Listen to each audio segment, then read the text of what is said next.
La parole de Dieu en 12 leçons et on parcourt un peu la Bible du début à la fin de Genèse à Apocalypse. Et là, on était rendu vers la fin de Genèse, donc on était rendu dans l'histoire de Joseph. Sur quoi on s'était laissé la dernière fois? Il y avait ses frères qui s'étaient prosternés devant lui pendant son rêve. Oh non, j'ai oublié quelque chose. Content d'avoir avec nous Pierre-Olivier. Pierre-Olivier et Kessia. Et le reste aussi. Donc tu disais, donc qu'est-ce qu'on s'était laissé sur quoi la dernière fois? Il y avait ses frères qui s'étaient prosternés devant lui comme il y avait eu dans son rêve. Exact. Et c'était un peu ça. Donc, juste pour faire un récapitulatif bref de l'histoire de Joseph, pour ceux qui n'étaient pas là. Donc, on se rappelle que Joseph, c'était un des 12 fils d'Israël, ou bien de Jacob. Et on avait vu que c'était un enfant que Jacob aussi appelé Israël, a eu dans sa vieillesse et il l'a eu avec la femme qu'il aimait. Et donc, du coup, c'était un peu son enfant favori. Et on avait vu que ses autres frères ont commencé à être jaloux de lui. Et on avait vu tout ce qui s'était passé. Donc, il a eu deux rêves dans lesquels, basically, il voyait comment ses frères et ainsi que toute sa famille se prosternaient devant lui.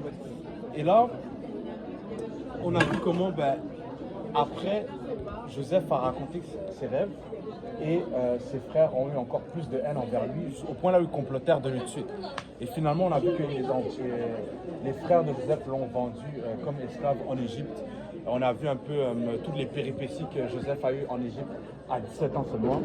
Et là, on était rendu à un point là où, malgré que sa vie semblait s'éloigner de plus en plus de l'accomplissement de ses rêves, c'était un rêve d'élévation, de règne. Et lui, il était vendu comme esclave. Ensuite, suite à des fausses accusations, il s'est retrouvé en prison. Et bien, on voit que du jour au lendemain, Dieu l'a élevé. Du jour au lendemain, il s'est retrouvé comme étant comme premier ministre de l'Égypte. On avait vu comment tout ça s'est passé. Et on voit comment un jour, Pharaon a des rêves dans lesquels... Qui se rappelle des rêves? Si on avait parlé la dernière fois. Les rêves du pharaon, du roi d'Égypte. Il y avait des années de... Il y avait des années d'abondance et des années de... Ouais, mais Moi, je pensais qu'il y avait 7 vaches qui étaient vraiment maigres, puis il y avait 7 vaches qui étaient grasses, puis les grasses, sinon les maigres, on mangeait. Wow. Donc, ça, on le raconte comme ça, mais en vrai, imaginez-vous avoir le rêve vous-même, là, c'est vraiment morbide à voir. Là. Et il se réveille et il se rendort encore. Et il a un deuxième rêve. Et c'était quoi le deuxième rêve? C'est semblable au premier. Mais c'est pas avec des vaches. Exactement.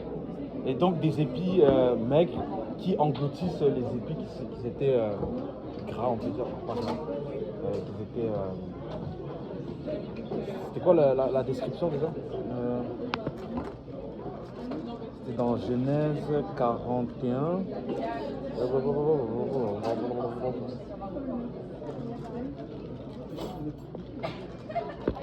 Ouais, des épis gras. Voilà. Des épis gras. Et donc, question? Ça, en fait, vous l'avez appris en lisant la Bible, c'est ça? Ouais. Là, ça, c'est le Nouveau Testament. Ça, c'est l'Ancien. Ouais. Ça, c'est l'Ancien Testament, en fait. Et en fait, tu sais, la Bible, c'est une collection de plusieurs livres.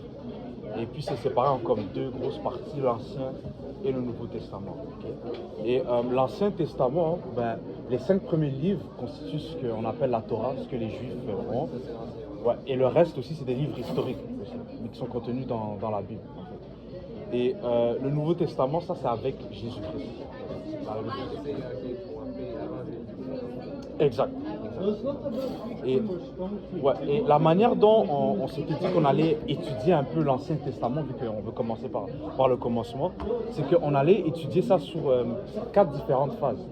Des phases qui représentaient un peu l'évolution de la relation entre l'être humain et Dieu, en fait. Non, mais là, c'est la photo. Faut que tu ailles sur... Ouais, mais ça, c'est une photo. C'est un Laisse screenshot. ça rester. Bah, à moins que tu là, si tu peux prendre l'ordi. Anyway. Et puis, la première phase, c'était l'innocence.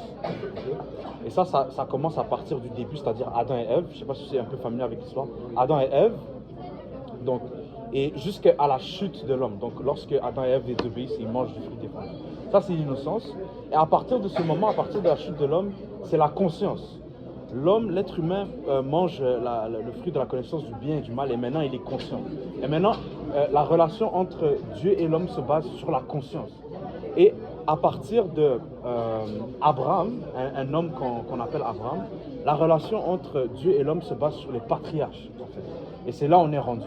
Les patriarches, ce sont des gens, des individus qui ont beaucoup d'influence sur un groupe de gens, en fait. Et dans la Bible particulièrement, ils vont être caractérisés par le fait qu'ils sont vraiment proches avec Dieu. C'est des gens de prière, c'est des gens qui sont intègres dans leur marche avec Dieu, en fait. Dans leur marche avec Dieu, c'est une expression pour dire dans leur vie spirituelle. Ouais, exactement. Et donc, le premier, en fait, il y a beaucoup de patriarches, mais dans le cadre de cette étude, le premier qu'on a vu, c'était Abraham. Ensuite, il y a eu son fils Isaac, un autre patriarche. Et ensuite, il y a eu Jacob. Et Jacob, à un moment dans sa vie, on avait vu tout ça, mais il va être renommé Israël. Dieu va lui donner le nom d'Israël. Israël qu'on est un peu familier un peu aujourd'hui, mais ça commence avec ce gars-là. Et là, l'histoire qu'on voit aujourd'hui, en fait, c'est que Jacob a eu 12 fils, et là, on étudie un peu la vie de l'un de ses fils, Monsieur Joseph. Et si tu comprends un peu le recap qu'on a fait tout à l'heure, ben là, on voit que Joseph, c'est genre le plus jeune, mais c'est un peu le favori. Il est un peu gâté par son père parce que son père l'a eu dans sa vieillesse.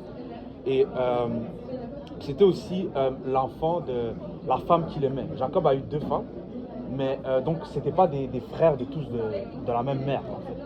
Et au début, la mère de Joseph était stérile, mais Dieu l'a exaucé, il a eu cet enfant-là. Et cet enfant a été jalousé par ses frères et finalement, il a été vendu comme esclave en Égypte. Et là, rendu en Égypte, il est esclave d'un marchand, pas d'un marchand d'esclaves, d'un chef dans l'armée de Pharaon, qui s'appelle Potiphar. Et Joseph, en tant qu'esclave, là, c'était quelqu'un qui était vraiment assidu, c'était quelqu'un qui travaillait, c'était quelqu'un de travaillant. Et même en tant qu'esclave, il restait travail. Tu dois partir? Ouais, je pense que j'ai un petit peu chaud, désolé. Ok, il n'y a pas de souci. Quelqu'un veut prendre ma place? Oh, quelqu'un va prendre. Merci, on espère te voir peut-être une prochaine fois. Super, super. Et donc,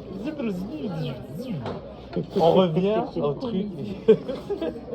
On revient au rêve de Pharaon. Voilà, c'est ça. Et donc, comme Kishia. Ouais. Vas-y. Le rêve avec les 7 vaches et les 7 épis. Et qu'est-ce que ça voulait dire? L'interprétation de ces rêves, c'était 7 années d'abondance suivies de 7 années de famine ou de sécheresse. Et quand Joseph donne cette interprétation au pharaon, Joseph aussi leur donne une stratégie au roi. Il lui dit que, écoute, emploie quelqu'un qui va savoir faire la gestion un peu de ces 7 années d'abondance.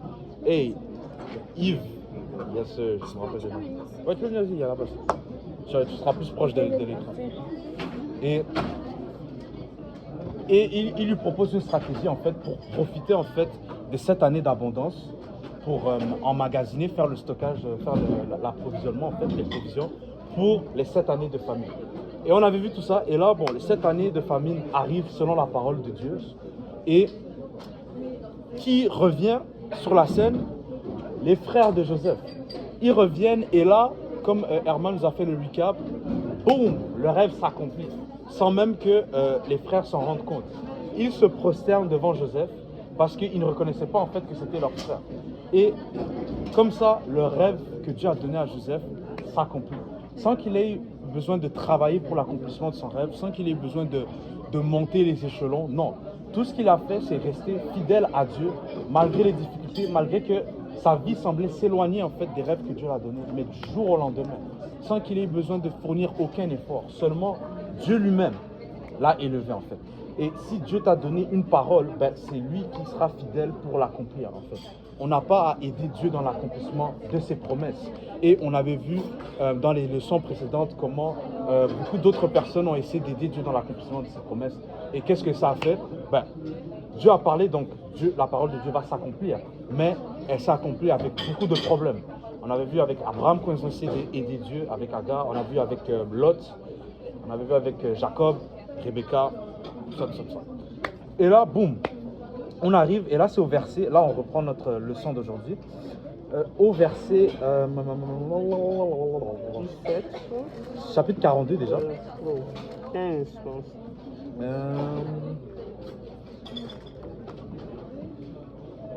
Ouais. Et donc, juste pour un peu de contexte, on va reprendre au verset 8. C'est bon? Super. Donc on va lire chacun. Est-ce qu'il y a des questions déjà avant qu'on commence la leçon? Pas de questions, c'est clair. C'est bon. Genèse 42. Donc on va commencer à partir de Genèse 42 au verset 8. Armand, tu peux commencer, puis on va faire comme ça. Joseph reconnut ses frères, mais eux ne le reconnurent pas. Joseph se souvint des songes qu'il avait eus à leur sujet et leur dit: Vous êtes des espions, c'est pour observer le lieu faible du pays que vous êtes venus. Pause un peu. Joseph, il reconnaît ses frères, même après toutes ces années, parce qu'on se rappelle que c'est à quel âge que Joseph a été élevé finalement? Ouais. À quel âge hein? Enlevé ou élevé? Élevé. Il est passé de 30 ans. prisonnier à 30 ans. Donc de 17 à 30 ans, 13. Donc, après 13 ans, il reconnaît quand même ses frères. Ses frères, ils viennent du pays de Canaan, du pays de ses pères, pour venir acheter la nourriture vu que c'est le temps de famine. Et il les reconnaît ses frères, mais ses frères ne le reconnaissent pas. Et ça va être important pour un parallèle qu'on va faire un peu après. Mais après avoir reconnu ses frères, Joseph, c'est comme si on pourrait avoir l'impression qu'il essaie un peu de se venger. Il décide de se jouer un peu d'eux. Pourquoi? Parce qu'il les prend pour des espions. Il sait très bien que ce n'est pas des espions, mais il dit que vous êtes des espions, c'est pour observer les lieux faibles du pays que vous êtes venus. Et là maintenant, regardons un peu la réaction des frères de Joseph. Au verset, tu peux continuer? Ouais. Ils lui répondirent: Non, mon Seigneur, tes serviteurs sont venus pour acheter du blé. Nous sommes tous fils d'un même homme.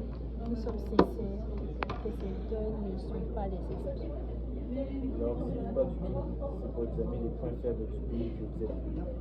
Et il répondit: Nous, tes serviteurs, sommes 12 frères, fils d'un même homme, au pays de Canaan. Et voici, le plus jeune est aujourd'hui avec notre père, et l'un n'est plus. Joseph leur dit: Je viens de vous le dire, vous êtes des espions. On va poser ici. Et donc, là, on voit vraiment une différence d'attitude. Parce qu'ils ne savent pas en fait qui ils ont en face d'eux. Et sans le savoir, ils sont en présence de leur petit frère. Mais ils se tiennent devant eux avec une révérence et avec une crainte. Au point là où Joseph, là, il insiste sur le fait qu'ils sont des espions. Et ils ont tellement peur qu'ils finissent par raconter à Joseph des détails que Joseph ne les avait même pas demandé en fait. Et ils leur disent que non, mon Seigneur, nous sommes juste là pour acheter du blé, nous sommes tous fils du même père, et blablabla. Et ils commencent à raconter un peu des détails que même Joseph n'avait pas demandé. Et Joseph, lui, il insiste, dit non, vous êtes des espions. Et maintenant, au verset 15, Joseph dit, voici comment vous serez éprouvés. Donc, voici comment on va faire le test, en fait, de si vous dites la vérité ou non. Par la vie de Pharaon, vous ne sortirez point d'ici que votre jeune frère ne soit venu. Continue. Oh, sorry. Envoyez l'un de vous pour chercher votre frère, et vous, restez prisonniers. Vos paroles seront éprouvées, et je saurai la vérité est chez vous. Sinon, par la vie de Pharaon, vous êtes des espions. Et il les mit ensemble 3 jours en prison. Le 3e jour, Joseph leur dit: Faites ceci et vous vivrez, je crains Dieu. Si vous êtes sincères, qu'un de vos frères reste enfermé dans votre prison, et vous partez pour porter jubilé pour nourrir vos familles. Mais amenez-moi votre jeune frère ainsi, vos affirmations seront vérifiées et vous ne mourrez pas. Et ils se disaient l'un à l'autre, vraiment, nous sommes coupables à l'égard de notre frère, car nous avons vu l'angoisse de son âme. Il nous demandait grâce, et nous ne l'avons pas écouté. Voilà pourquoi cette angoisse nous est apportée. Et, ouais, vas-y, continue, verset 22. Reuben prenait la parole leur dit, ne vous disais-je pas, ne combien de fois un crime envers cet enfant, mais vous n'avez pas vu, et voici son sang est redemandé. Waouh! Donc là, Joseph, à cause qu'ils ont révélé qu'ils avaient un petit frère qu'ils n'avaient pas amené avec eux, on se rappelle de pourquoi ils n'ont pas amené Benjamin avec eux. Parce que son père ne voulait pas qu'il se fasse. Il y a En encore un danger. malheur. Exactement.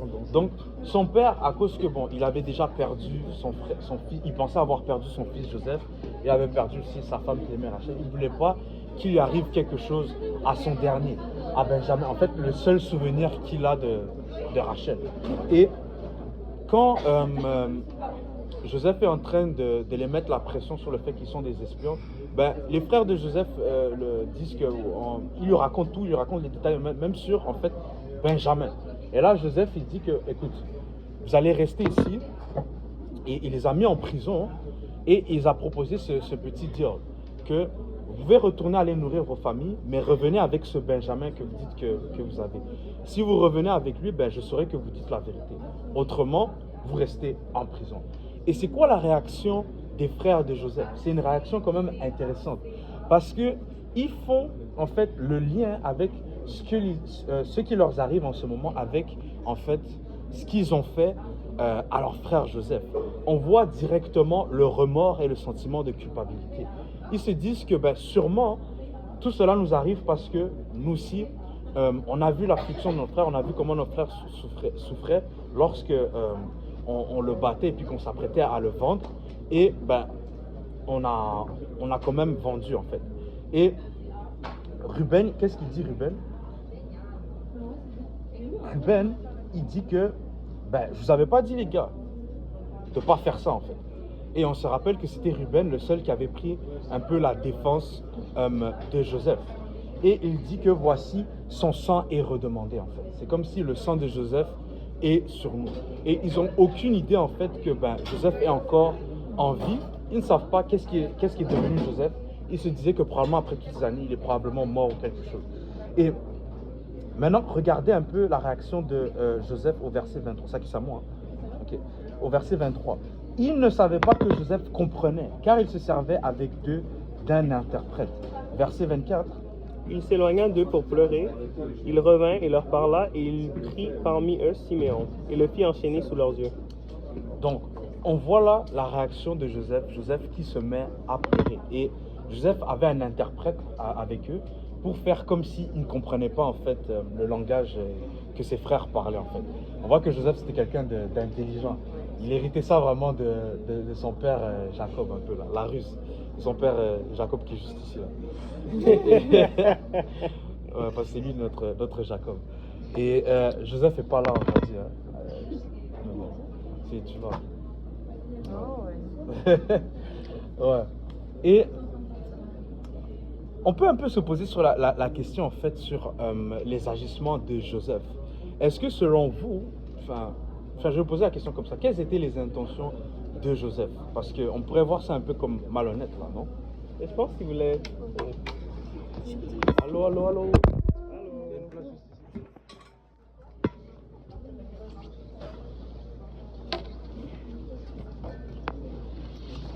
Ouais, Herman, tu disais?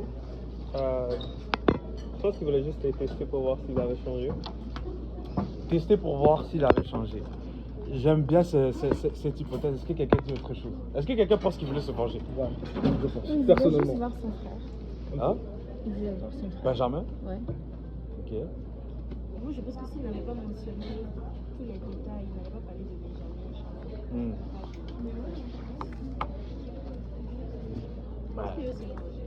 Au début, on voit qu'il les parle durement, même avant qu'il mentionne quoi que ce soit. C'est lui-même, tu sais, de tout seul qu'il les traite d'espions. demandé pourquoi il pleure. Parce que le fait qu'il pleure montre qu'il a encore genre un attachement ou une certaine compassion pour eux. Donc ça m'étonnerait. Mais je pense qu'il a commencé à pleurer quand il a vu qu'ils avaient du regret. Pas nécessairement. Est-ce que tu penses que la compassion dont Keshia parle, c'est plus après il voit en fait le regret que les frères ont, mais c'était pas initial, genre? Qu'au début, là, il était vraiment fâché. Qu'est-ce que vous en pensez? Jacob ici, il dit que non, c'est la vengeance. Ouais, moi je vois vraiment que c'est Ok, allons-y un peu avec l'hypothèse de Jacob ici. Dans le cas là où Joseph voulait réellement se venger, est-ce qu'on pourrait dire que c'est justifié? Ouais. Dans, avec Ouais. tout ce qu'il a vécu, oui, quand même. Ouais. C'est quand même justifié. Tout le monde justifie. Tout le Parce que- monde est d'accord. D'un côté, ce serait remettre à la justice parce qu'ils n'ont pas vraiment payé pour leur crime. Ils ont menti puis ils sont en fait avec ça. Là. Il n'est pas en train de les tuer non plus. Il quoi? Et c'est ça. Là. Yves n'est pas d'accord? Vas-y. Mais je suis pas d'accord, simplement, je pense pas que c'est justifié qu'il tenait à se venger de lui. Je pense que dès le départ, quand il a vu ses frères, il les a reconnus. Et que justement, il a agi pour une certaine raison, mais il avait la compassion dès le départ. Est-ce que tu serais plus d'accord avec ce que Herman a dit au début, que c'était vraiment pour tester leur réaction, voir s'ils avaient changé? Peut-être pas pour tester, mais je pense Parce qu'il est très d'espion là.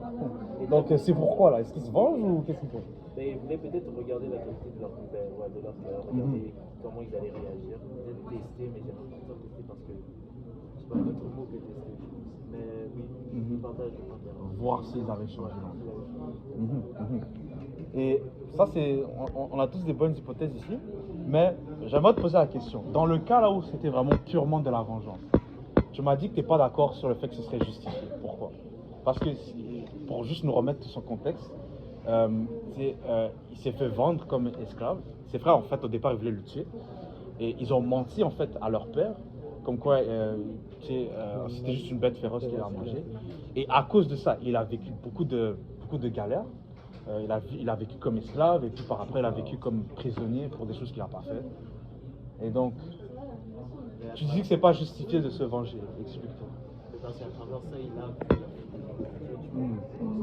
malgré tout ce qu'il a vu par ses frères, je pense qu'à la fin de la journée, il a vu qu'il est arrivé à ce stade-là parce que justement, Dieu lui avait montré la finalité, mais il n'avait pas montré tout ce qui allait se passer. Donc au final, tout ce qui s'est passé, la finalité a été causée par tout ce qui s'est passé. Donc il est conscient à ce moment-là, puis Joseph est intelligent, comme tu l'as dit, conscient de ce qui s'est passé. Donc je pense pas qu'il pense à se venger parce que tout ce qui est arrivé au final, c'est parce que tout ça devait arriver. Puis il en est conscient. Donc, pas la vengeance, mais il était content de voir ses frères. Mais il devait, je pense, faire genre pour voir la vérité.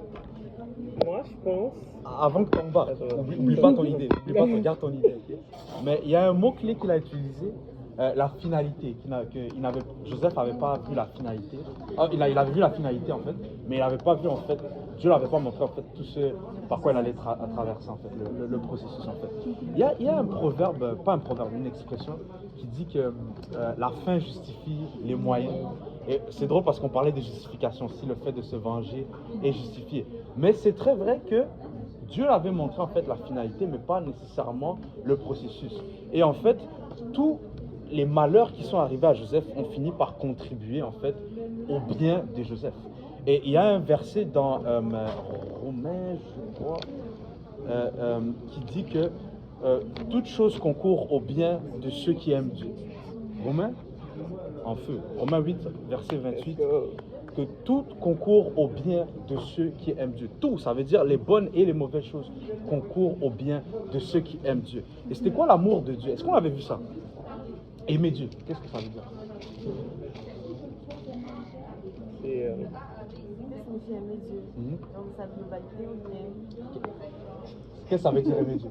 Si quelqu'un te pose, comme moi là, je te pose la question, ça veut dire quoi aimer Dieu? Aimer Dieu. Ouais. C'est vaste, hein? Est-ce que tu aimes Dieu? Oui. Comment? Déjà, on passe du temps dans sa présence. En appréciant tout ce qui est à propos de lui, en faisant ce qu'il me demande. Tout ça, c'est des signes d'amour. Exactement. Elle a nommé plusieurs éléments ici qui sont des composantes en fait de l'amour. Mais un en particulier, faire ce que Dieu nous demande.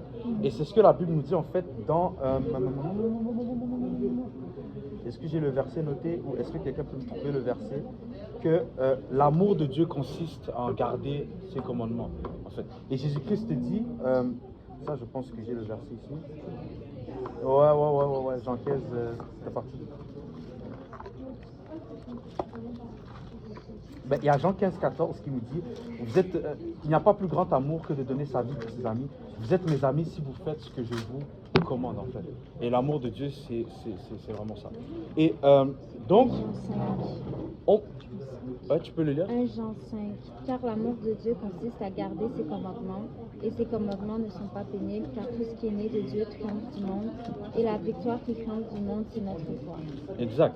Et on voit que Joseph, à travers toutes ces épreuves, il a eu plus qu'une occasion de devenir amer contre Dieu, parce que au départ, même avant ses frères, c'est pas lui qui a eu ses rêves de lui-même, c'est Dieu qui lui a donné ses rêves. Donc en vrai, tout ça, ça couvre de Dieu. Donc il aurait pu être amer vis-à-vis de Dieu sur plusieurs reprises. Et il aurait pu aussi développer la haine contre ses frères. Et il aurait pu tomber dans la tentation avec la femme de Potiphar. Mais il est resté fidèle à Dieu. Et il a gardé les commandements de Dieu. Et donc au final, tout a concouru pour son bien. Donc ça, c'est vraiment l'apport biblique avec la réponse de Yves ici pour dire qu'en fait, c'est pas nécessairement justifié. J'espère que tu n'as pas oublié ce que tu allais dire. Ouais. Oui. Super. J'allais dire, je pense que Joseph le voit comme toi, que comme tout ce qu'il a dû vivre, ça a servi à finir où est-ce qu'il était. Je pense qu'il a gagné cette sagesse en ayant à travers toutes les épreuves qu'il a dû faire, mais je trouve pas que ça fait que sa vengeance ne serait pas justifiée. Ok. Dans le fond, que si se venger n'est pas la bonne chose à faire, mais il serait juste de le faire. C'est ce que ses frères méritent, c'est ce que tu veux dire. Ouais, parce que je pense que la façon qu'il voit maintenant, c'est que la vengeance va tomber dans les mains de Dieu, et lui, tout ce qu'il doit faire, c'est faire le bien. Puis, qu'est-ce qui va arriver pour les autres, ça va arriver pour lui. Mais tu maintiens quand même le fait que il aurait été justifié de se venger. Si se venge, ben, ça dépend comment il se fait sa vengeance. Se venger? Et by the way, on a lu qu'il les a mis en prison là. Lui-même qui a été emprisonné à cause de ses frères, ben, il les a mis en prison. Est-ce que c'est kind of venger? Tentative de meurtre, mensonge dans les gens. Je pense que...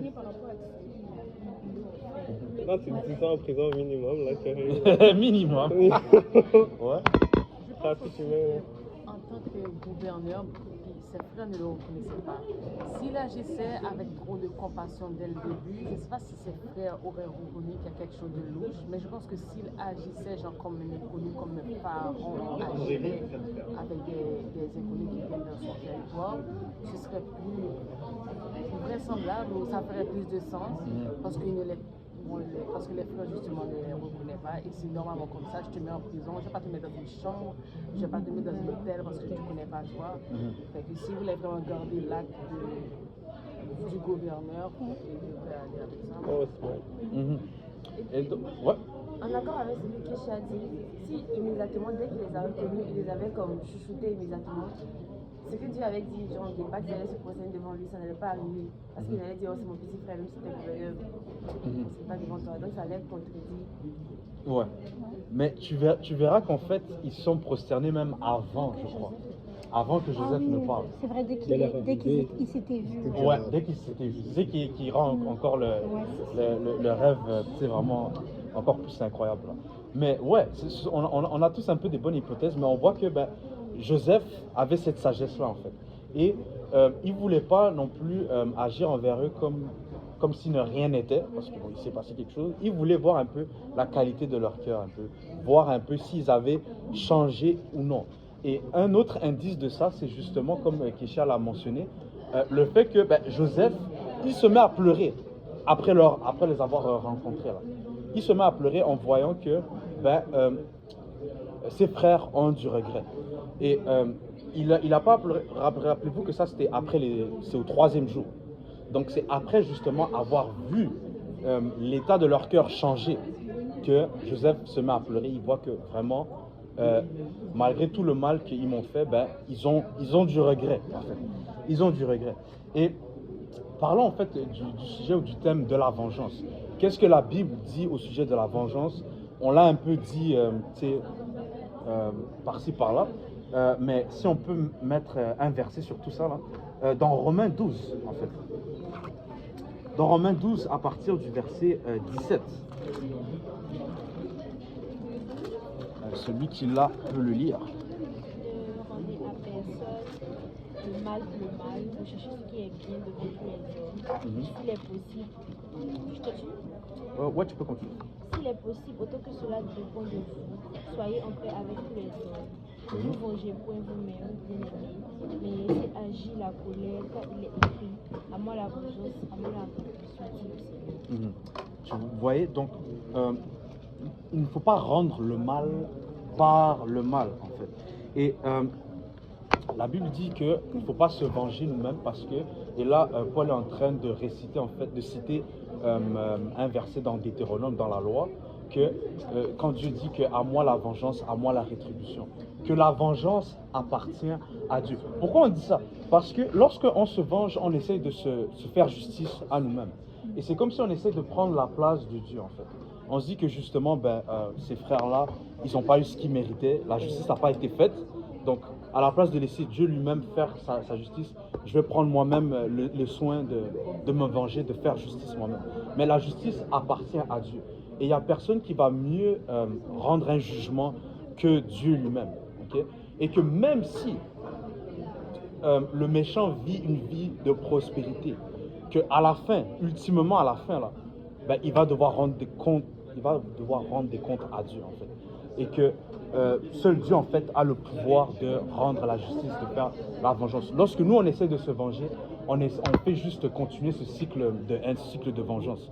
Et en fait, on ne devient même pas mieux que la personne qui nous a fait l'offense en premier. Et lorsqu'on lit la suite au verset 21, ça dit « Ne te laisse pas vaincre par le mal, mais surmonte le mal par le bien. » en fait. Et donc, on ne doit pas rendre le mal par le mal. Ça, c'est une faiblesse, en fait.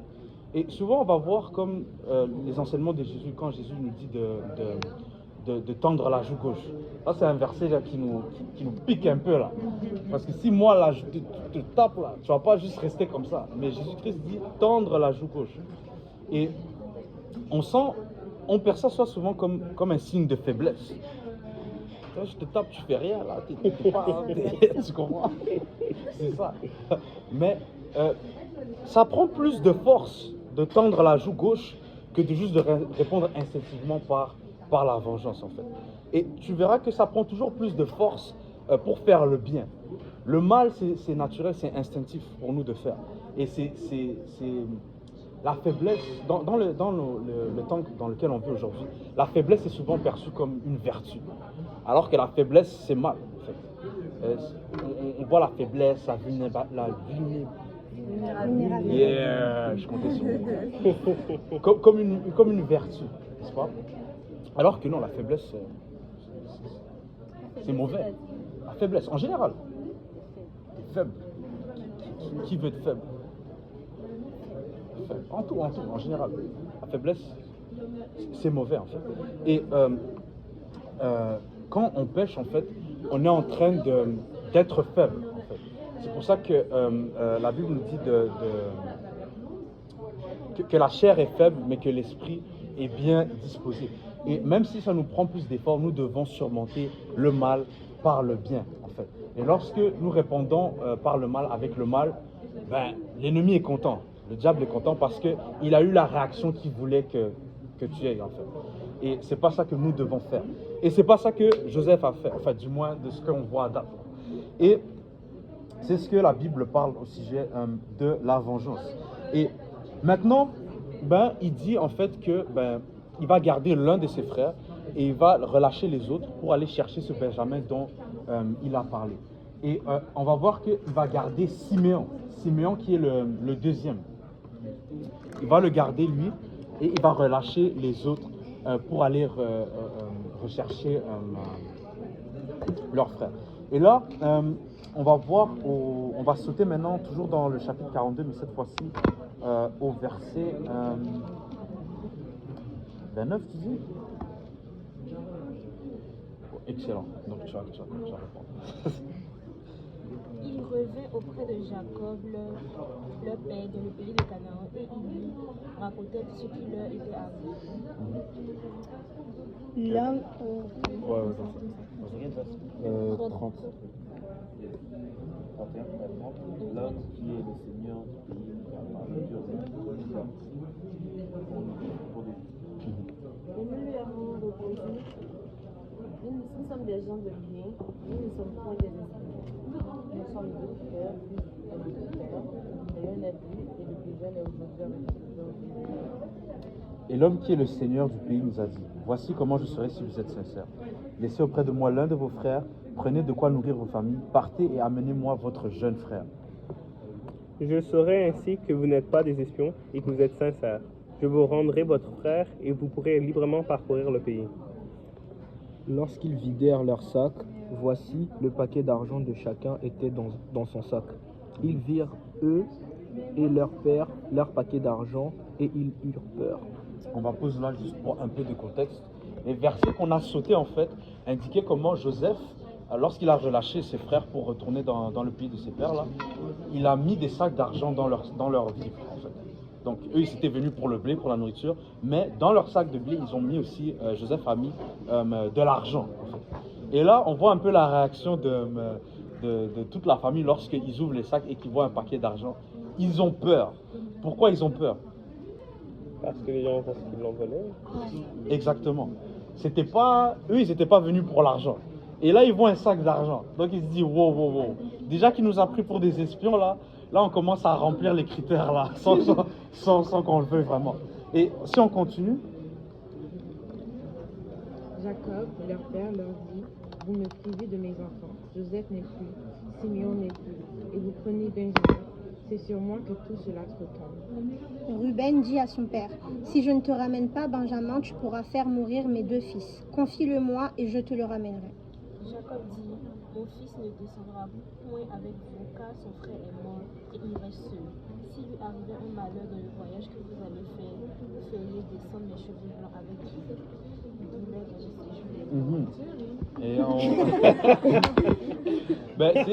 C'est une expression qui signifie un peu vraiment la douleur du père qui ne veut absolument pas laisser partir Benjamin. Mais remarquez quelque chose d'intéressant en fait. La réaction de Judas ici. Vous ne trouvez pas que c'est vraiment différent? Judas? Ruben. Ouais. C'est Ruben, pardon. Ruben. Ouais. Ruben qui met un... Attends. Est-ce que c'est après que c'est Judas ou... Ruben dit à son père, Ouais, Judas, c'est dans le chapitre 43. Oh, ok, je suis allé trop loin. Mais ouais. Et ici, Ruben ici se porte garant en fait de la vie de Benjamin. Il dit que s'il arrive quelque chose là, exactement, tu feras mourir ses deux fils. Donc on voit là que Ruben, il a gardé à peu près la même... on voit qu'en tant qu'aîné, il garde encore cette responsabilité envers ses petits frères, comme il a eu envers Joseph, même si bon, il a ici Joseph. Mais il est responsable en tant que l'aîné pour pas que quelque chose arrive en fait. Mais Jacob, lui, il refuse. Et on voit que Jacob, il est fâché là. Il est fâché contre ses frères. Je veux dire contre ses fils. Et il dit que bon, vous m'avez enlevé, Siméon n'est plus, Joseph n'est plus, et là vous voulez m'enlever Benjamin. Donc on voit que Jacob n'est pas dans un état pour laisser partir Benjamin. Mais on va lire maintenant au chapitre 43, on voit que la famine continue, et il va arriver un moment là où ils finissent la provision que ils ont eu d'Égypte en fait. Et donc ils vont se retrouver avec plus rien. Et au verset, on peut lire le verset 1 du chapitre 43. C'est mon temps, Jackie.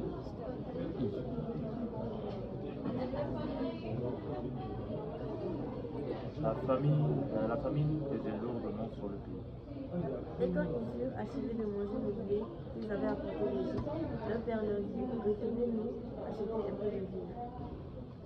Là, je répondis, cet homme nous a fait cette déclaration formelle, donc vous ne verrez pas ma face à moins de votre. Si donc tu veux envoyer notre frère avec nous, nous descendrons et nous t'achèterons des vivres. Le verset. Mais si tu ne veux pas l'envoyer, nous ne descendrons point, car cet homme nous a dit, vous ne verrez pas ma face, à moins que votre frère ne soit avec vous. Israël dit alors, pourquoi avez-vous mal agi à mon égard, en disant à cet homme que vous aviez encore un frère? Là, Israël, qui est Jacob enfant, il se dit en fait, mais pourquoi vous lui avez même dit que vous avez un autre frère? Et on voit là que c'était vraiment à cause de la crainte qu'ils avaient de Joseph, en fait. Comme le rêve l'indiquait, ils étaient vraiment prosternés devant Joseph. Ils ont juste dit des détails que Joseph ne lui avait même pas demandé. Et Judas, en fait, lui rappelle à son père, parce que son père, bon, ils ont fait là à un moment donné, et puis ils se disent, ben, allez, retournez acheter. Mais Judas lui rappelle que Joseph lui avait dit que tant qu'ils ne reviennent pas avec Benjamin, ils ne pourront pas aller lui revoir. Et rappelez-vous que dans tout ce temps, Siméon est encore là-bas, là. Il est encore locked up là-bas, là. Et c'est un peu chaud. Eux, ils mangent bien là, mais Siméon, lui, il est encore en prison. Et maintenant, remarquez un peu la réponse des frères au verset 7. Lorsque Jacob lui dit, ben, pourquoi en fait vous lui avez dit que vous avez un autre frère? Ils répondirent, cet homme nous a interrogés sur nous et sur notre famille, en disant, votre père vit-il encore? Avez-vous un frère? Et nous avons répondu à ces questions. Voulons-nous savoir qui dirait, faites descendre votre frère? Judas dit à son père Israël, laisse le garçon partir avec moi, pour que nous puissions nous mettre en route. Ainsi nous resterons en vie et ne mourrons pas, ni nous, ni toi, et ni nos enfants. On va s'arrêter là, mais qu'est-ce qu'on vient de dire là? Exactement, comment? Ouais, mais leur papa est vraiment fâché, donc ils essayent de se couvrir la face. Ils disent, non mais Joseph nous avait demandé toutes ces informations, machin. Est-ce que nous on savait qu'il allait faire tout ça? Alors que non, c'est eux-mêmes, de eux-mêmes, par crainte, qu'ils ont révélé toutes ces informations non sollicitées là. Et maintenant au verset 9, je vois, ouais. Je reprends de lui, tu le redemanderas de ma main, si je ne le remets pas auprès de toi, et si je ne le remets pas devant ta face, je serai pour toujours coupable avec toi. En effet, si nous n'avions pas tardé, nous serions déjà 2 fois vivants. Alors Israël, leur père leur dit, s'il est net ainsi, faites donc ceci. Prenez dans vos bagages de produits les plus renommés du pays et portez à cet homme un présent, un peu de baume, un peu de miel, des arômes et de la myrrhe, des pistaches et des amandes. Qu'on y avait pris l'argent, on portait l'argent qu'on avait mis à l'entrée. Peut-être c'était une erreur. Et donc, il se dit que bon, c'est impossible que cet argent, c'est Joseph qui nous l'a donné, c'est cet homme, ce gouverneur qui nous l'a donné. Donc, ils prennent ça pour une erreur. Et par crainte, encore une fois, rappelez-vous que le premier rêve, c'était juste les 12 gerbes, en fait, qui se prosternaient devant la gerbe de Joseph. Mais le deuxième rêve que Joseph avait eu, c'était les 12 étoiles et le soleil et la lune. Et on voit que même son père est vraiment en crainte de son propre fils, sans même le savoir. Au point là où il renvoie l'argent au double. Et Judas ici, bon, c'est là où j'avais sauté, mais on voit que Judas ici met sa vie en jeu, en fait. Il dit que si on ne te ramène pas Benjamin, ben, on sera coupable envers toi pour toujours. Quel changement d'attitude. Rappelez-vous qui complotait de tuer Joseph au départ. C'était Judas, si on se rappelle bien là. C'était, je crois, Judas, enfin c'était tous les frères, mais celui qui parlait de tuer là, c'était Judas, Siméon, je crois. Et quelqu'un pourrait me fact-check sur ça là, vite là en attendant là. Mais ouais, quel changement d'attitude en fait. Et finalement, Jacob les laisse partir. Et puis il se dit, bon, peu importe ce qui arrive là, it is what it is. Il a dit que le Dieu Tout-Puissant vous fasse trouver grâce devant cet homme et qu'il laisse revenir avec vous votre autre frère et Benjamin. Et moi, si je dois être privé de mes enfants, que j'en sois privé. Et c'est comme ça que, bon, il les laisse partir avec Benjamin et il retourne en Égypte avec le double de l'argent. Et maintenant, sautons maintenant en fait, là où ils reviennent. Et ça, c'est au verset... au verset 16, dès que Joseph vit avec eux Benjamin, il dit à son intendant, fais entrer ces gens dans la maison, tu es apprête, car ces gens mangeront avec moi à midi. Verset 17, tu peux continuer. Alors elle lui parla ainsi, l'esclave hébreu que tu nous as amené est venu vers moi pour se jouer de moi. What? Je pense pas que ce soit le 17? Là, tu es au chapitre 39. 42. On est parti du festin aux accusations rapidement. Ouais, là, c'était trop. On avait un peu espoir là pour, pour les frères, mais là finalement, bra. C'est la vérité. 17, 42? Ouais. 43. 43?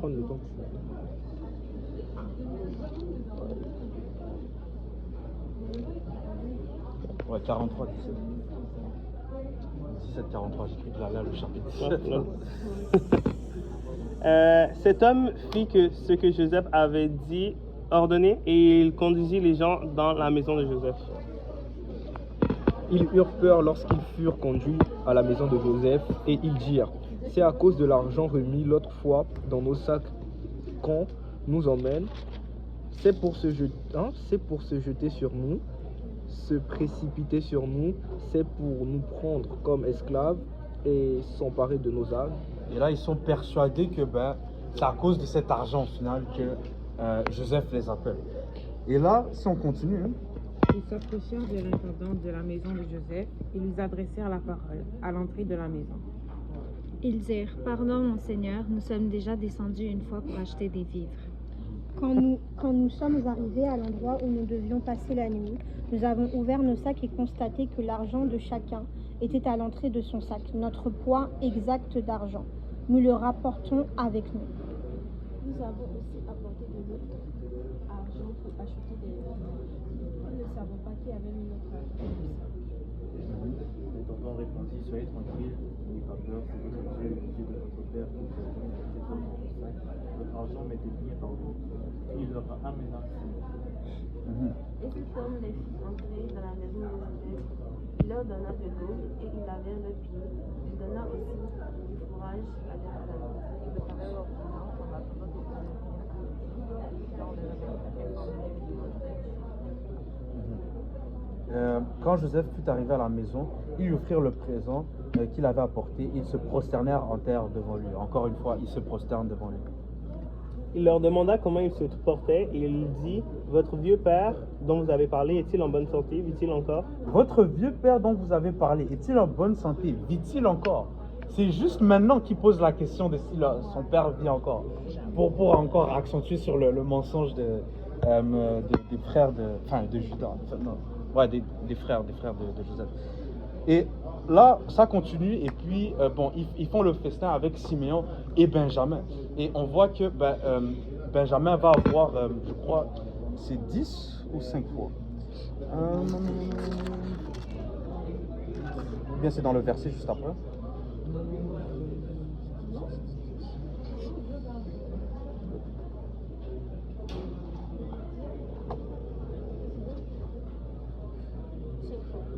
Où ça? Dernier verset. Ah voilà, je cherchais partout sur le dernier. Ouais, 5 fois plus que les autres. Ils burent et s'égarèrent avec lui. Et on voit que les frères étaient vraiment étonnés. Ils ne comprenaient pas ce qui se passe. mais bon, ils mangent et puis ils sont là avec Benjamin et Siméon. C'est comme si les choses semblent finalement bien aller là. Si vous mettez dans la situation des frères là, que le papa est à la maison puis il les attend là, et il commence, et les choses semblent genre étonnamment, vraiment surprenamment bien aller. Mais on va voir que Joseph va les éprouver encore une fois, il va les tester encore une dernière fois. Et qu'est-ce qu'il va faire? Alors que bon, il les ramène, il les ramène, il les libère pour qu'ils rentrent chez eux. Quelqu'un connaît la suite de l'histoire? Qu'est-ce que Joseph va faire?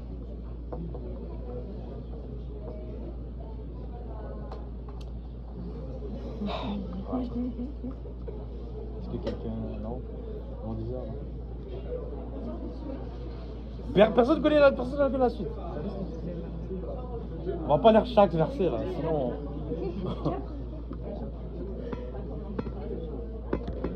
Personne?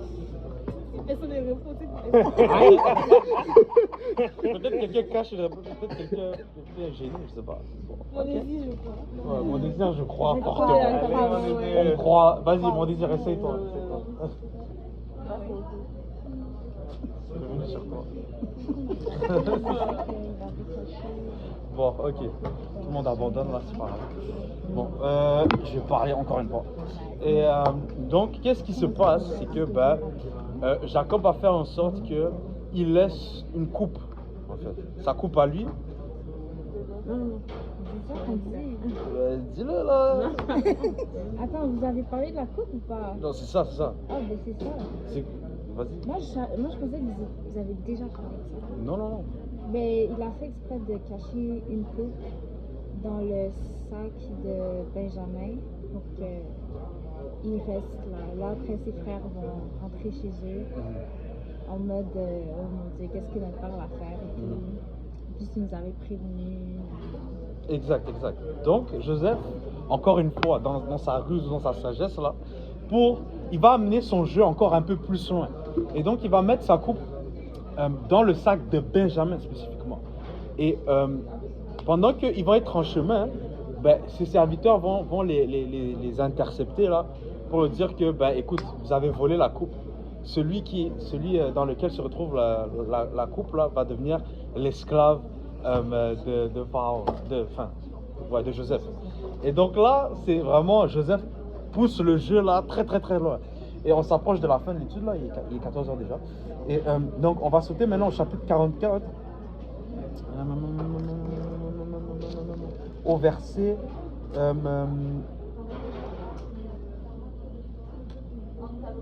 au verset 9, que celui de tes serviteurs sur qui se trouvera la coupe meurt. Et que, attends, qui dit ça là? Ça c'est les frères eux-mêmes en fait, je crois. Ouais, c'est les frères eux-mêmes. Ils sont convaincus qu'ils ne sont coupables de rien. Okay? Et ils se disent en fait, ils disent que celui de tes serviteurs sur qui se trouvera la coupe meurt. Et que nous soyons nous-mêmes esclaves de mon Seigneur. Et là, l'intendant, en fait, c'est l'intendant ou c'était... c'est l'intendant, exactement. Il dit qu'il en soit donc selon vos paroles. Celui sur qui se tournera la coupe sera mon esclave et vous serez innocent. Verset 11, on peut reprendre à partir de...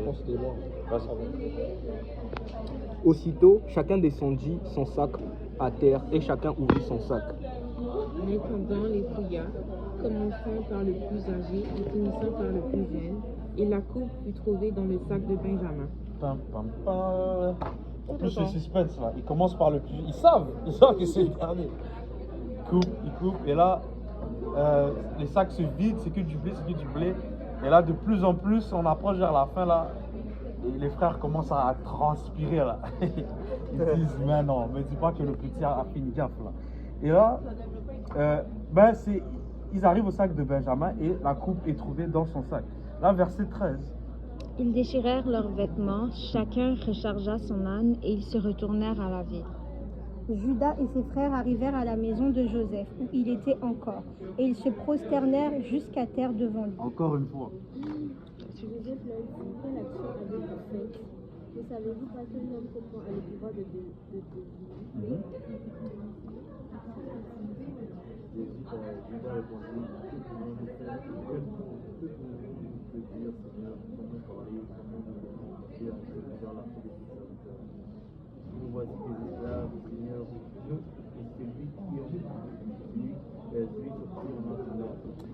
remarquez comment ici, l'accord là, en fait, c'était que ben, celui sur lequel dans, mon français est parti. Celui sur lequel la coupe se retrouve allait être coupable, les autres allaient être... Et les autres allaient être innocents, right? Mais là, il change un peu le jeu là. Judas, il arrive avec ses frères devant Joseph et il dit, ok, ils se rendent coupables de quelque chose qu'ils savent que ben, ils n'ont pas vraiment fait, mais ils ne peuvent pas vraiment nier les faits en fait. La coupe était bel et bien dans le sac de Benjamin. Il dit que, écoute, nous t'avons fait du mal, nous avons fait un crime à ton égard, donc nous allons tous être tes esclaves en fait, pour éviter que ce soit... J'ai une question? Non. Ok, j'ai vu. Ok, c'est bon. Pour éviter que ce soit juste Benjamin et qu'ils aient des problèmes avec leur père. Et regardez maintenant la réponse de Joseph au verset 17. Mais il dit, loin de moi la pensée d'altérité. L'homme entre les mains de qui la coupe a été sera mon esclave, et vous remontez en paix vers votre père. Et Joseph, il est intelligent. C'est lui qui a orchestré tout ça. Et il dit non, vous ne l'avez pas fait, rentrez. Mais seulement celui dans le... vous avez compris, lui, il reste. Okay? Et maintenant, verset 18. Alors Judas s'approcha de Joseph et dit, j'ai grâce mon Seigneur, que ton serviteur puisse faire entendre une parole à mon Seigneur, et sa colère ne s'en pas point contre lui. Car c'est comme ça. Mon Seigneur a interrogé ses serviteurs en disant, avez-vous un père ou un frère? Et verset 20. Oh, sorry. Nous avons répondu, nous avons un vieux père et un jeune frère, enfant de sa vieillesse. Cet enfant avait un frère qui est mort et qui était de la même mère. Il reste seul et son père l'aime. Et on voit Judas là va vraiment comme en désespoir total, essayer de vraiment s'expliquer, raconter toute l'histoire pour essayer d'attirer un peu la compassion de ce gouverneur. Et il va raconter vraiment toute l'histoire en fait. Et il va raconter. Et là, il dit vraiment que ben, si cet enfant, Benjamin, reste là, ben, notre père va juste mourir là. Tellement la tristesse va être grande en fait. Et là, regardons maintenant la réaction, bien la réponse de Joseph au verset... au verset quoi? 22. 21. Même pas, je pense que c'est au prochain chapitre. C'est au prochain chapitre. Prochain chapitre, verset 1. Verset 1. 45, verset 1. Joseph ne pouvait plus se contenir devant tout ce qui l'entourait. Il s'écria, faites sortir tout le monde, et il ne resta personne avec Joseph quand il se fit connaître à ses frères. Waouh! Donc là, il ne pouvait plus contenir les émotions. Il les avait éprouvées ou bien testées là jusqu'au maximum. Et il voit le changement d'attitude totale, en fait. Ses frères qui autrefois l'ont vendu sont prêts à se sacrifier pour leur petit frère encore. Et là, on voit vraiment comme un changement total. Rappelez-vous que Benjamin, c'est aussi c'est le petit frère de Joseph, donc de la même mère et du même père. Et donc, comme Joseph, ils sont demi-frères en fait. Benjamin est le demi-frère des autres, au même titre que Joseph l'était. Mais on voit un changement d'attitude total. On voit que vraiment, ils ont changé en fait. Et là, Joseph, il ne peut plus se contenir et il fait sortir tout le monde et il va maintenant s'apprêter en fait à révéler en fait son identité à ses frères. Là, au verset 2, il éleva la voix en pleurant. Les Égyptiens l'entendirent et la maison de Pharaon l'entendit. Verset 3. Je ne sais plus, on était rendu à qui. Joseph dit à ses frères, je suis Joseph. Mon père vit-il encore? Mais ses frères ne purent lui répondre car ils étaient troublés en sa présence. Joseph dit à ses frères, approchez-vous de moi. Et ils s'approchèrent. Il dit, je suis Joseph, votre frère, que vous avez vendu pour être mené en Égypte. Maintenant, ne vous tourmentez pas et ne soyez pas fâchés contre vous-même de m'avoir vendu pour que je sois conduit ici. Car c'est pour sauver la vie que Dieu m'a envoyé ici avant vous. C'est pour vous sauver la vie. Voilà 2 ans que la famine est dans le pays, et pendant 5 années encore, il n'y aura ni labour ni moisson. J'ai envoyé ici avant pour vous permettre de subsister dans le pays, pour vous faire vivre un peuple pendant une grande vie. Et maintenant, ce n'est pas vous qui m'avez envoyé ici, mais c'est Dieu. Et il m'a établi pour père à Pharaon et pour seigneur sur toute sa maison et gouverneur de tout le pays d'Égypte. Demandez comment son attitude, ça va vraiment beaucoup marcher avec ce qu'il avait dit tantôt, de comment il savait que la finalité, ce serait. Donc, il n'avait pas vraiment l'intention d'avoir vengeance. Hâtez-vous de remonter auprès de mon père et de mes œufs. Ainsi a parlé ton fils Joseph. Dieu m'a établi Seigneur de tous les pays. Descends vers moi, ne ferme pas. Tu habiteras dans le pays de Goshen et tu seras près de moi, toi, tes fils, et les fils de tes fils, tes brebis et tes bœufs, et tout ce qui est à toi. Là, je te nourrirai, car il y aura encore 5 années de famine, et ainsi tu ne périras point, toi, ta maison et tout ce qui est à toi. Et là, on voit en fait le plan de Dieu en fait en plein accomplissement. Et Joseph, en fait, qui justement, comme vous l'avez dit, avait la sagesse de comprendre que la finalité en fait était pour leur bien. Et ils se disent en fait, Joseph dit à ses frères de même plus en fait se sentir mal, que c'est pas eux qui l'ont envoyé en Égypte, c'était Dieu lui-même. Et il se révèle à eux et ses frères sont juste troublés. Moi, je sais pas si vous avez déjà essayé de vous imaginer la scène là, mais après 13 ans là, et après tous les moments d'angoisse là, avec ce que eux ils pensaient être le gouverneur, au final, c'était leur petit frère qu'ils avaient tabassé, qu'ils avaient jeté dans un puits, et qui est là, et puis qui disent que écoute, là tout est réglé maintenant. Et donc, c'est vraiment fou quand on y pense. Et donc, Jacob qui avait envoyé ses fils, juste pour avoir des vivres, et en espérant peut-être revoir Benjamin, il va finalement revoir non seulement Benjamin, mais aussi Joseph. Et ils seront bien pendant toute la période, je ne sais pas pourquoi mon accent, pendant toute la période de la famine. Parce qu'on se rappelle qu'on était 2 ans dans la famine, et il restait encore combien? Si on fait les calculs, 3? Non. Merci. 5 ans. 7 ans. 7 ans la famille. Attends, ils ont déjà mis des vies. On avait dit les 7 vaches, non? Ouais, c'est ça. Oui, c'est vrai. Oh, ouais. Donc, quand tu fais 7. 5, bravo les gars. Et donc, voilà. Et là, bon, c'est les retrouvailles. Je vous laisse le soin de lire tout ça là, juste pour sake of time, on va pas lire tout ça là. Mais c'est les grandes retrouvailles, il se jette sous le coup de Benjamin, blablabla, c'est les grandes retrouvailles. Et finalement, il fait venir Jacob en Égypte pour finalement voir son fils. Et là, faut qu'on lise la réaction au moins là, avant de partir là, la réaction du papa là. Et donc ça va être au verset...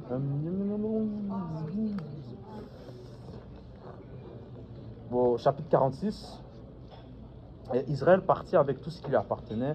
Il arriva à Beersheba et il offrit des sacrifices au Dieu de son père Isaac. Okay? On se rappelle, on avait quitté l'histoire de Jacob il y a longtemps, là, mais on se rappelle comment Jacob a encore cette révérence avec le Dieu de son père Isaac en fait. Et avant de partir, il offre un sacrifice à son Dieu en fait. Et Dieu parle, en fait, après tout ce temps, il parle encore à Jacob, à Israël. Pendant la nuit, il dit, Jacob, Jacob. Israël répondit, me voici.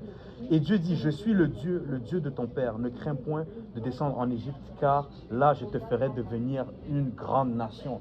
La même promesse qu'il a donnée à Abraham au début, qui s'est transmise à Isaac, qui s'est transmise à Jacob. Là, il va le voir vraiment se réaliser. Et on va voir que ça va être des grandes retrouvailles. On va lire le verset, parce que là, ils vont citer un peu tous les noms des gens avec qui Jacob est venu en Égypte. Ouais. On va voir qu'ils sont venus au nombre de 70. Ça, c'est la grosse famille là, au complet, avec tout le monde, les cousins, les amis, tout le monde. Tout le monde vient en Égypte. Tout vient de s'installer pour être bien durant la période de la famille. Et on va voir que Joseph va aussi dire tout ça à Pharaon. Et qu'est-ce que vous pensez que Pharaon va dire? Ça va être quoi la réaction du Pharaon? Est-ce qu'il va être content qu'il amène toute sa famille? Il va être un peu inquiet?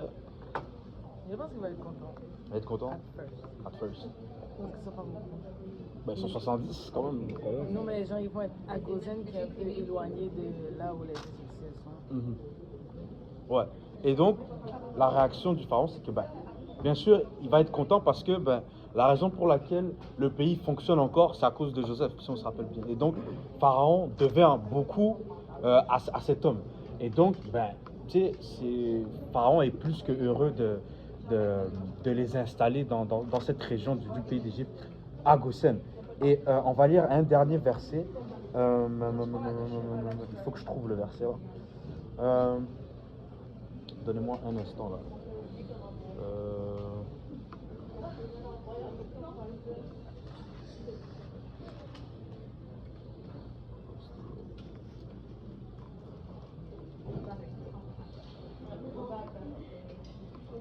Je pense que c'est dans Genèse 50.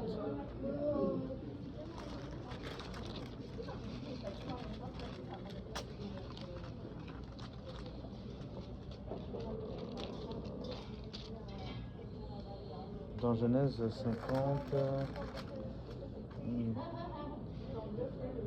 dans Genèse 50, non, je pense qu'on a sauté trop longtemps. Genèse, donnez-moi juste un instant, là. Quand il retrouve son père. Ouais.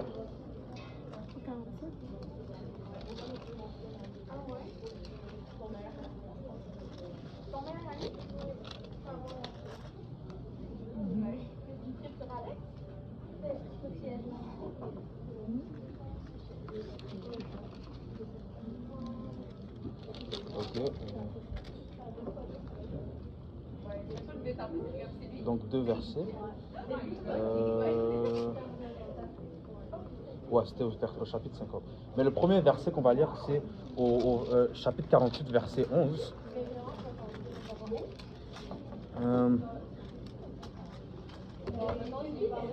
On peut commencer au verset 8 parce que c'est émouvant quand même là. Donc Israël regarda les fils de Joseph et dit qui sont ceux-ci? Donc là on a skippé un peu le fait qu'Israël retrouve Joseph. Oh my god, moi, j'imagine avec sa voix de Joseph. Joseph répondit à son père, ce sont mes fils que Dieu m'a donnés ici. Israël dit, fais-les, je te prie, approchez de moi pour que je les bénisse. Les yeux d'Israël étaient appesantis par la vieillesse et ils ne pouvaient plus voir. Joseph les fit approcher de lui et Israël leur donna un baiser et les embrassa. Israël dit à Joseph, je ne pensais pas revoir ton visage et voici que Dieu me fait voir même ta postérité. Ça, c'est un verset vraiment puissant en fait. Il n'espérait même pas revoir le visage de Joseph et maintenant il voit non seulement le visage de Joseph mais aussi celui de ses enfants en fait. Pour dire à quel point, tu sais, lorsque Dieu parle, il faut toujours juste avoir confiance à la parole de Dieu parce que la parole de Dieu va s'accomplir en fait. Et que même lorsque les choses ne semblent pas aller vers l'accomplissement de la parole de Dieu, c'est pas à nous de nous soucier parce que c'est pas nous qui est en charge du fait que la parole de Dieu s'accomplisse.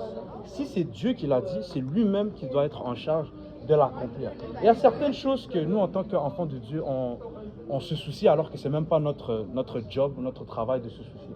Si c'est Dieu qui l'a dit, Dieu va prendre lui-même soin de l'accomplir. Et là, Dieu fait même au-delà même de ce qu'il pensait ou il imaginait. Si quelqu'un est familier avec le verset ou la chanson, mais il fera. Voilà. Et il accomplit en fait la parole que il a donnée en fait. Et chapitre 50, verset 1, qui va nous retourner un peu à notre question de bon, si c'était justifié ou pas la vengeance du fait que tout concourt au bien de ceux qui aiment Dieu. 50, verset, c'était 11 ou 8 ou 18 Ouais, 18. Après, juste pour vous remettre en contexte, après la mort de Jacob, ses frères commencent à avoir un peu peur. Loki se dit, bon, maintenant que papa est plus là, peut-être que maintenant il va profiter pour se venger pour de vrai, en fait. Et au verset 9, désolé, 18, pardon, 18. Ses frères vinrent eux-mêmes se prosterner devant lui et lui dirent, Encore une fois, il se prosterne encore. nous sommes tes serviteurs. Joseph leur dit, n'ayez pas peur, suis-je en effet à la place de Dieu? Vous aviez médité de me faire du mal, Dieu l'a changé en bien pour accomplir ce qui arrive aujourd'hui, pour sauver la vie à un peuple nombreux. Soyez donc sans crainte. Et je vous entretiendrai, vous et vos enfants, et il les consola en parlant à leur cœur. Quel dénouement! Ce qu'ils ont médité pour le mal, Dieu l'a changé en bien. Et nous servons un Dieu qui est capable de changer le mal en bien. Et tout ça, en fait, c'est arrivé parce que Joseph est resté constant. Joseph est resté obéissant à la parole de Dieu, en fait. Et il y a ce principe, en fait, dans la parole de Dieu que par l'obéissance d'un seul, en fait, beaucoup peuvent être sauvés, en fait. De la même manière dont, par la désobéissance d'un seul, nous sommes tous héritiers du péché. Par la désobéissance d'Adam, nous naissons pécheurs. On n'est pas pécheurs parce qu'on pêche, en fait. Mais on pêche parce qu'on est pécheur. C'est dans notre nature, en fait. Et ça, c'est hérité de la désobéissance d'Adam. Par l'obéissance d'un seul, maintenant, nous pouvons être réconciliés avec Dieu. Et par l'obéissance d'un seul, de Noé, vous savez que nous sommes tous descendants de Noé aujourd'hui. Parce que c'était le seul survivant du déluge. Nous sommes tous descendants de Noé. Par l'obéissance d'un seul. Dieu lui avait dit de construire un arche à cause d'un déluge. Alors que dans ce temps-là, il n'avait jamais encore plu sur la terre.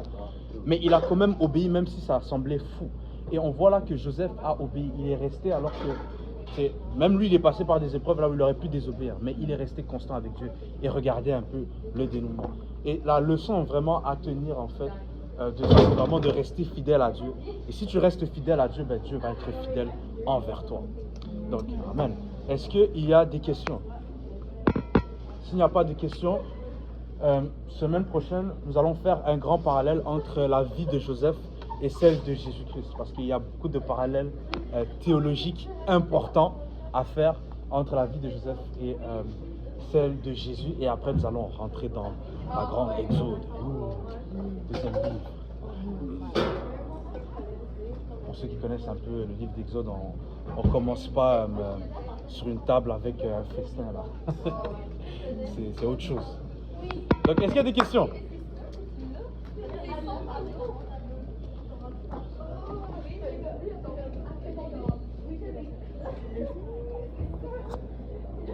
Donc, vous êtes prêts à ce que je vous gifle la joue droite là maintenant? C'est dans le plan de Dieu, guys. It's God's plan. C'est bon? Pas de questions? Alright. Donc, s'il n'y a pas de questions, on va terminer en prière. Amen.